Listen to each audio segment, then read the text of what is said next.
అంటే నిత్యావసర వస్తువులన్నీ ధరలు ఎలా ఉన్నాయండి?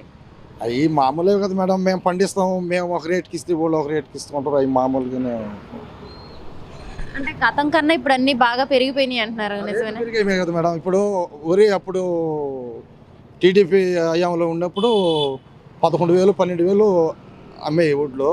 ఇప్పుడు 20,000 దాకపోయాయి, 20-30,000 దాకపోయాయి. దానికి తగ్గట్టు రైతు అమ్మాలి కదా, గిట్టుబాటు ధరకు అమ్ముకోవాలి. రేట్లు పెరిగేది ఏమన్నా కూలీలు పెరుగుతూ ఉంటాయి, ఇవి పెరుగుతూ ఉంటాయి మేడం. మరి జగన్ వచ్చిన తర్వాత రేట్లు అన్నీ పెరిగిపోయినాయి, పెంచేశాడు అంటున్నారు కదండి. అవును మేడం. ఇప్పుడు అప్పుడు టీడీపీ ప్రభుత్వంలో 10,000 12,000 అమ్ముకుంటున్నాం. ఇప్పుడు 20,000 వడ్లు అమ్ముకుంటున్నాం. దానికి పెరగాలి కదా, నిత్యావసరాలు వస్తువులు పెరగాలి కదా. అన్నీ పెరిగినప్పుడు కూలీలు పెరిగినాయి. కూలీలు అప్పుడు 200 300కి వస్తున్నారు. ఇప్పుడు 500 లేనిదే 800 లేనిదే మనిషి రావడం లేదు. అప్పుడు ఇవి పెరగాలి కదా. మరి ఇన్ని పెరగడం వల్ల సామాన్యుడు తినలేకపోతున్నాడు, అసలు బతకడం కూడా కష్టమైపోయిందని కూడా అంటున్నారు కదండి. అది ఎట్లా మేడం, ఎట్ట బతకలేకపోతాం. ఇప్పుడు కూలీకి పోతున్నాం, 800 కూలి తెచ్చుకుంటున్నాం. అప్పుడు 300 వస్తుంది, దానికి దగ్గర రేట్లు ఉన్నాయి. ఇప్పుడు 800 వస్తుంది, దానికి దగ్గర రేట్లు ఉన్నాయి. ఎందుకు బతకలేము? మరి రైతు బంధు వస్తుందండి మీకు, వస్తుంది కదా రైతు భరోసా కానీ. అమ్మ ఒడి పడుతుంది. 18,750 మహిళకి 45 సంవత్సరాల పైన ఉండే వాళ్ళకి పడుతున్నాయి. అన్ని పథకాలు బాగున్నాయి. మాకు రాజశేఖర రెడ్డి వాళ్ళు కుటుంబం మేడం, వాళ్ళు ఎక్కితే మాకు వర్షాలు బాగా పడతాయి. చంద్రబాబు నాయుడు ఉంటే వర్షాలు పడవు. మేము ఊరు వెళ్ళిపోవాలి. ఇప్పుడు రాజశేఖర రెడ్డి వాళ్ళ కుటుంబం ఊరు ఉన్నా, జగన్ కానీ రాజశేఖర రెడ్డి ఉన్నా, వాళ్ళు ఉన్న రోజులు సస్యశ్యామలంగా పండుద్ది. అదేంటండి మీరేమో అలా అంటున్నారు, మరి ప్రతిపక్షాలేమో అసలు జగన్ వచ్చిన తర్వాత ఏపీ ప్రజలకి వలస వెళ్ళిపోయే పరిస్థితి వచ్చిందని చెప్పేసి అంటున్నారు కండి. ఏదన్నా కుట్ర మీద అనాల్సింది, ఆ తట్టోళ్ళు అనాల్సింది, ఈ తట్టోళ్ళు అయితే అన్నారు.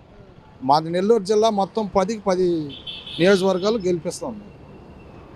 సరే అండి, మరి అసలు ఈ పథకాలు ఎలా ఉన్నాయి? ఈ పథకాలు పెట్టడం వల్ల రాష్ట్రం అప్పులు పాలైపోయిందని ప్రతిపక్షాలు అంటున్నాయి కదండి. మేడం, అమ్మ ఒడి జగన్ గారు ఒక్కరికి ఇస్తున్నారు. ఇప్పుడు చంద్రబాబు నాయుడు ఇంట్లో ఎంతమందికి అంటే అంతమందికి ఇస్తా ఉన్నాడు. అప్పుడు ఆ రాష్ట్ర అప్పుల పాలవదా?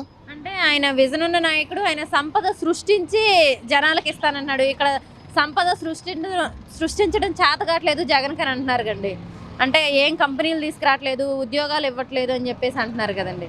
ఉద్యోగాలు జగన్ తెస్తున్నాడు, ఈయన కోర్టుకి వేస్తున్నాడు. ఇవన్నీ చూసుకునే తలకి మళ్ళీ టైం సరిపోతా ఉంది వాళ్ళకి. ఇప్పుడు ఐటీ ఉద్యోగాలు ఉన్నాయి, జగన్ గారు ఇస్తాడేమోనని ఈయన కోర్టుకి వేసేసాడు. అవి ఇప్పుడు కోర్టు మీద పడతా ఉన్నాడు కదా జగన్, ఇచ్చి ఇవ్వాలి కదా. ప్రజలు ఏమంటే అమాయకులు తెలియక జగన్ వచ్చాడు, ఉద్యోగాలు రాలేదు అని అంటే దాన్ని ఎందువల్ల రాలేదని ఆలోచించుకుంటే మనకు తెలుస్తుంది.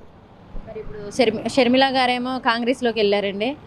మరి ఇప్పుడు ఏపీలో ఇద్దరు కలిసి కలిసి అంటే విడివిడిగా పోటీ చేస్తారు, పోటాపోటీగా ఉంటుందని కూడా అనుకుంటున్నారు. మరి ఓట్లు చీలే అవకాశం ఉందంటారా వైసీపీ నుంచి? చేయలేవు మేడం. జగన్ ఓట్లు అయితే ఒక్క ఓటు కూడా చేయలేదు. ఇంకా పెరిగాయే కానీ చేయలేవు. ఎందుకనండి? ఆవిడ కూడా రాజశేఖర రెడ్డి గారి కూతురే కదా. కూతురైనా జగన్ మొహం చూసినా తేడా ఉంటుంది మేడం. ఆమె ఎవరు మనకు సంబంధం లేదు కదా. జగన్ అంటే రాజశేఖర రెడ్డి కొడుకు. వాళ్ళు చెప్పింది చేస్తారు, చేసేదే చెప్తారు. వాళ్ళ కుటుంబమే వేరు, వాళ్ళ కళ. ఎందుకనండి? అంటే వీళ్ళు ముందు నుంచి కాంగ్రెస్ పార్టీ కాబట్టి మళ్ళీ ఆవిడ కాంగ్రెస్ పార్టీలోకి వెళ్ళింది. మరి అలా చూడరంటారా జనాలు కాంగ్రెస్ పార్టీని? సమస్య లేదు మేడం. అసలు షర్మిల అంటే ఎవరు అనేది కూడా తెలియదు. నెల్లూరు జిల్లా మన ఏపీలో మటుకు ఆమెకు పడవు. ఆమెని రానీరు కూడా అసలు. మరి వాళ్ళ అన్నయ్యకి పోటీగా పులివెందల్లోనే పోటీ చేస్తుంది అని కూడా అనుకుంటున్నారు కదండి. ఇంటికి వెళ్ళిపోవాల్సింది. ఆమె అన్నీ సర్దుకొని ఇంటికి వెళ్ళిపోవాల్సింది. గౌరవంగా గట్టిగా ఉంటే బాగుంటుంది. అంత పోటీలకు వచ్చిందంటే గలీజ్ అయిపోయి. మరి మీరేమో జగన్ గారే గెలుస్తారని చెప్తున్నారు. ఒకవైపు ఏమో టీడీపీ జనసేన కలిసి వస్తున్నారు, ఒకవైపు ఏమో షర్మిల వస్తున్నారు, మరి ఇంకోవైపు బీజేపీ ఉంది, ఇంకోవైపు ఏమో జేడీ లక్ష్మీనారాయణ గారు కొత్త పార్టీ పెట్టారు. వీళ్ళందరినీ తట్టుకొని ఈయన గెలుస్తారంటారా? మేడం, అది నిర్ణయించాల్సింది ప్రజలు. వాళ్ళు ఎంతమంది కలిసి వచ్చినా నా వల్ల మీ ఇంట్లో మంచి జరుగుంటేనే నాకు ఓటు వేయండి, నాకుంటే నాకు అవసరం లేదు అంటున్నాడు జగన్. ఆ మాటకానే జనాభా చిక్కిపోయారు. జగన్ అంటే అభిమానము, జగన్కే ఓట్లు వేస్తారు. పవన్ కళ్యాణ్ గారు కూడా జగన్ గద్దె దించడమే నా లక్ష్యం అని చెప్పేసి కూడా అంటున్నారు కదండి. మా ఇంట్లో 80 ఓట్లు దాకున్నాయి మేడం. మా బామరుదులు అన్నల తమ్ముళ్ళంతా కూడా 80 ఓట్లు దాకున్నాయి. మా ఇంట్లో ఒక్కడు ఉండడు, నా కుమారుడు ఒక్కడే పవన్ కళ్యాణ్, పర్వన్ని జగన్. ఆ విధంగా ఎత్తుకో మేడం. ఊరికి ఒక కుటుంబం ఒక ఓటు ఉంటుంది పవన్ కళ్యాణ్కి. అది కొంటికాయలు. పవన్ కళ్యాణ్ చూసి ఎవరు వేస్తారు, చిరంజీవిని చూసి ఎవరు వేసారు ఓట్లు. చిరంజీవి అంటేనే 18 సీట్లు గెలుచుకున్నాడు అప్పుడు, పవన్ ఒక్క సీటు కూడా గెలుచుకోలేకున్నాడు. కాబట్టి దాన్ని ఆలోచించుకొని పవన్ కూడా గమ్మున ఉండడం కూడా మంచిది. మరి మీరు విజయవాడ బంధువులు ఉన్నారని వచ్చారంటున్నారు. మరి విజయవాడలో ప్రపంచంలోనే అతిపెద్ద అంబేద్కర్ విగ్రహం నిర్మించడం జరిగింది. చూసే ఉంటారు మరి మీరు, ఎలా అనిపిస్తుందండి? అంబేద్కర్ విగ్రహం అంటే మేడం అది ఉండాల్సిందే కదా.